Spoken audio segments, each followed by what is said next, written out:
Pasensya na kayo kay Itay, ah. Akala ni Nanay, sumama yung loob nyo. Hindi, ano ka ba? Bakit naman sasama yung loob namin sa inyo? Masyado na kayong maraming naitulong sa amin. Nahiya lang kami kaya kami umalis. Saan pala kayo nakatira ngayon? Sa talyer, kina Ma'am Ditas. Maayos naman kami dun. Ang mahalaga magkasama kami. Di na kita nakikita sa eskwelahan, ah. Pumapasok ka pa ba? Sa ngayon, hindi. Kasi nga, nandito sa ospital si Inay eh. Lalong lumala yung kondisyon niya simula nung lumipat kami. Trabaho kasi ng trabaho, kaya lalong humina yung puso niya. Kaya ako lumapit sa'yo. Medyo kailangan ko ng racket. Para naman kahit paano may kitain ako. Marami akong babayaran dito sa ospital eh. Sige. Magtatanong-tanong ako dun sa may tindahan ng mga bulaklak. Basta kahit anong trabaho tatanggapin ko para kay Inay. Hindi pa ako pwedeng mamatay, Dok. Hindi ko pwedeng iwan ang anak ko. Kung ganun, kailangan ninyong maoperahan sa lalong madaling panahon. Pareho lang kami ng prognosis ng unang doktor na tumingin sa inyo. Wala naman po kaming perang pang-opera. Na kung sakaling ooperahan naman ako, ipinaliwanag sa akin na maliit lang naman ho ang pag-asa. Nabubuti ang kalagayan ng puso ko, kaya bakit pa natin kailangan gawin yun, di ba?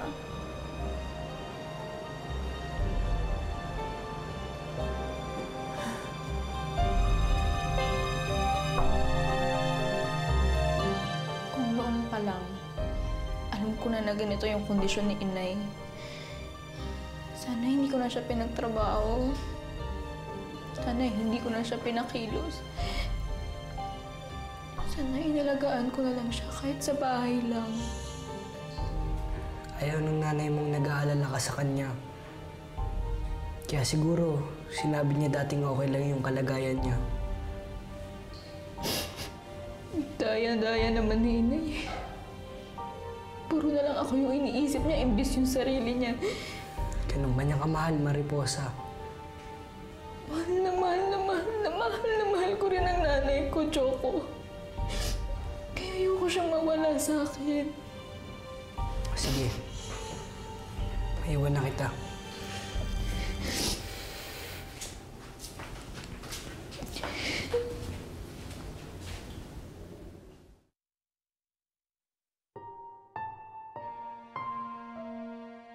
Diyos ko.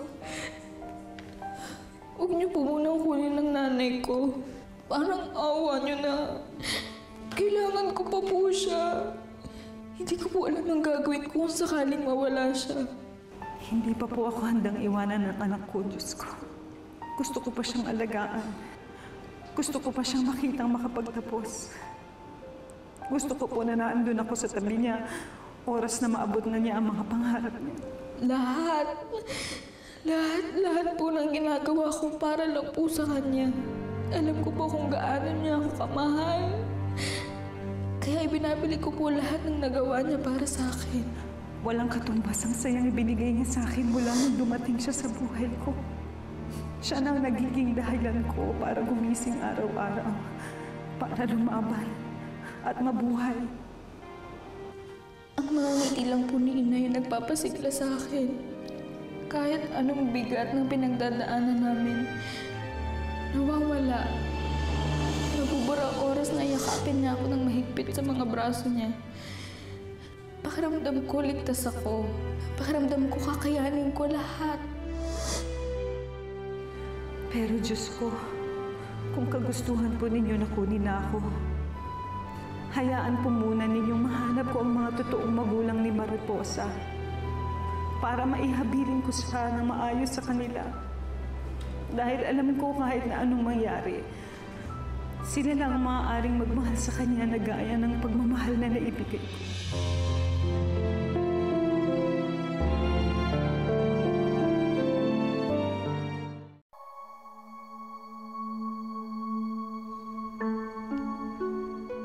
Kailan ka magigising?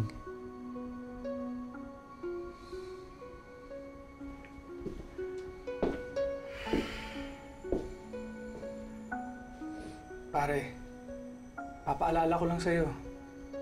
Hindi siya si Michelle. Kaya siguro ganyan na lang katindi ang kagustuhan mong buhayin ng paruwang yan, no? Dahil naalala mong namatay mong asawa sa kanya. Magkasakit ang asawa ko. Wala akong magawa para iligtas siya. Sa ganitong bagay man lang ako makabawi sa kanya. Pero hindi siya tao. Isa siyang paruwa. Eh, hindi nga tayo nakakasiguro kung gigising pa yan eh. Pare naman, naubos na nga yung inipo mong pera. Pero pinili mo pa rin siyang iligtas. Gagawin ko pa rin ang lahat para mabuhay siya, Alfred. Tao man o isang paruwa.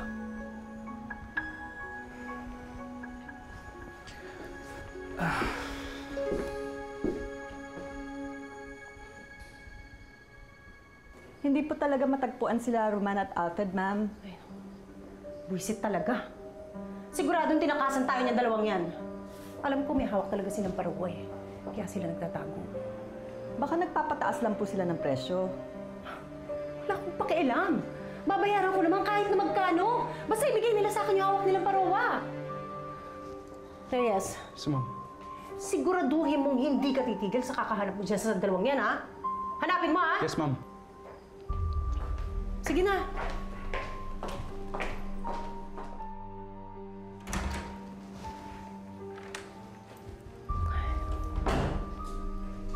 Inigo, saan ka pupunta? Hanapin ko si Mariposa. Did I tell you to stop looking for that girl? Pwede bang wag mo na lang akong pakialaman sa mga ginagawa ko? Di naman kita pinapakialaman sa pagharap mo sa mga paruwa eh. Inigo!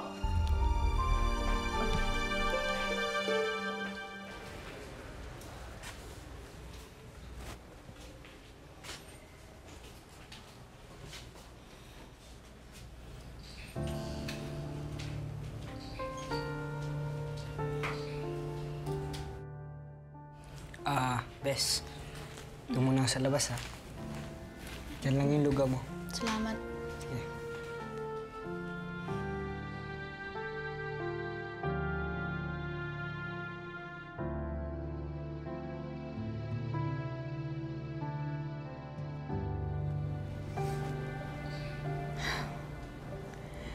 Dito ka na pala, anak. Saan ka na galing? Tinulungan po ako ni Joe kung humanap ng racket. Nakabili nga po ako ng lugaw dahil sa kinita ko eh. Di ka na naman nakakapasok. Baka napagod ka ng gusto sa ginawa mo, ha? Nagpalit ka ba ng damit? Baka naman puno ng pawis yan. Natuyuan ka. Ikaw naman magkasakit. Huwag niyo po akong alalahanin. Kaya ko naman po yung sarili ko eh. Ang mas mahalaga ngayon, yung gumaling kayo, yung magpalakas. Ako, magaling ako. Sinabi nga nung doktor eh na pwede na daw akong lumabas. Eh, siguro lang napagod lang ako ng gusto, anak, dahil nga hindi ako nakainom ng gamot. Pero, okay ako. Ayos. Sigurado po ba kayong okay lang kayo? Oo naman. Oo naman, anak. Kung tumagal pa ako dito, lalo akong mahihina. Umiiyak ka, anak. Bakit? Itutuhok niyo to sa anak ko? Emma! Magpe-prepare lang ako for our trip to heaven. You don't want us to go to heaven. You want us to go to hell.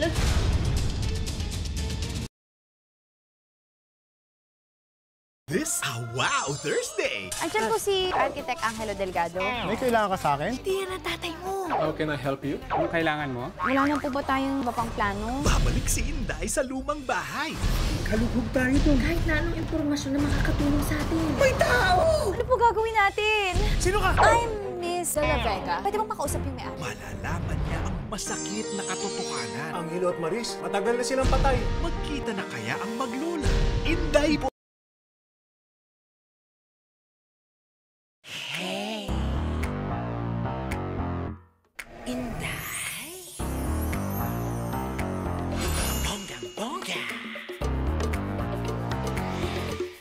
Inday.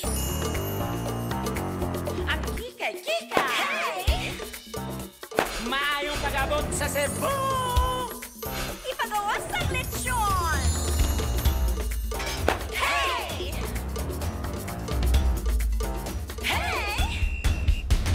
Welcome mga suki! Presyong abot kaya, lechon ng kabugera, ang aming binibenta. Dito sa Cebu, lechon namin ang boka! Check it out. Inday!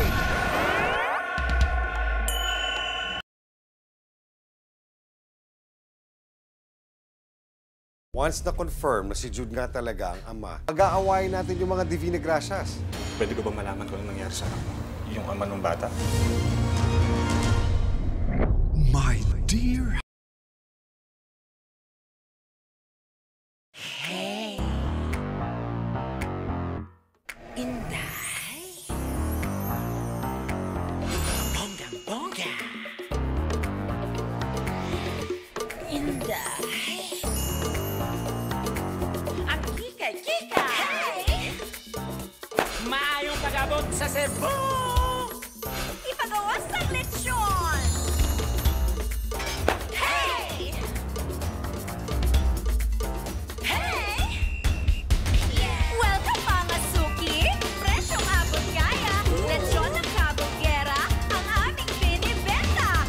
Dito sa Cebu, lechon namin ang boka! Check it out! Inday!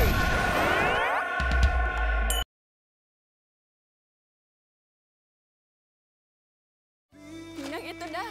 Tanaw mo na. Hey, Pinang. Why are you here? Because I wanted to see you. Well, how did you? Oops, no touch. Swabe ang galawan. Does she like flowers? Yes, she actually likes everlasting flower from Baguio. Where's Baguio? Baguio is up north.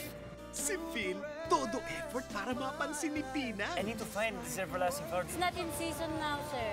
You can try at the right park. Not man, bought them all. Sir! Sir! Abangan ang kanyang adventure. I badly need your everlasting flowers to make somebody happy. She's very special to me. I'm really sorry. Kanyang chance kay Pinang magiging malabo na ba? Phil? Magkakilala po kayo, Nay? Be my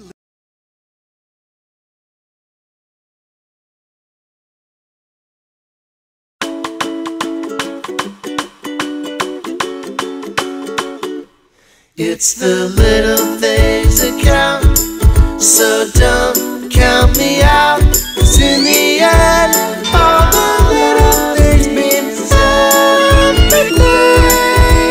Ba ba ba ba ba, ba ba ba ba ba ba ba ba. Ba ba ba ba ba, ba ba ba ba ba ba ba ba. It's the little things that count. It's the little things. It's the little things that count. It's the little things. It's the little things that count. It's the little things. Ba ba ba ba ba ba ba ba ba ba ba ba.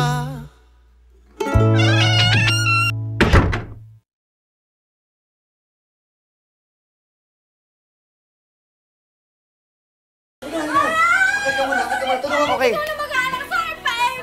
Masusubukan ang kanilang katatagan. Angelito, nagkaroon ng eclampsia si Rosalie. Isa tong komplikasyon ng pagbubuntis. Ano nga ba ang sukatan ng pagiging pamilya? Kailangan na natin ilabas yung baby. Pag hindi natin nilabas yung bata, maaari itong ikamatay ni Rosalie. Kakayanin niya bang mamili sa kanila? Bakit kailangan mamili? Ano ako, hirap na hirap magdesisyon. Pwede ko lang ibigay po yung buhay ko para na maligtas silang dalawa. Angelito. This is like the best puttanesca ever! That means a lot. Tama lang ni appreciate mo ang luto ng anak ko, Kelly. Ikaw ba naman yung bigyan ng mamahaling bago? Nana, pwede ba? Si Kelly pag inapi, gumaganti. Ano ba ginawa sa akin ng babaeng yan? Pinagmuhal na sa akin na wala akong nanay. She was something her retard, mom. Masaya ka na maaga ka namatay ng nanay? Hindi mo alam kung gaano kasakit yung sinabi mong yun, Kelly. Bakit pinatay mo na siya? Tumigil na nga kayo. Hindi ko na naintindihan kung ano pinagsasabi niyo eh. Raising Mamay, 3:25 p.m. Sana nga magka-baby na kami. Mag-asawang sabik na magkaroon ng anak na mamahalin. Wala pong nabuong baby. Isang batang uhaw sa kalinga ng mga magulang. Iniwan ka ng nanay mo kasi ayaw niya sa'yo. Mapunan kaya ang puwang sa puso ng bawat isa. Sister, parang ngayon walang po siya nakita dito. Isa siya sa mga bagong bata dito. Ang cute mo naman. Hiram na anak. Lunes na, alas 11:15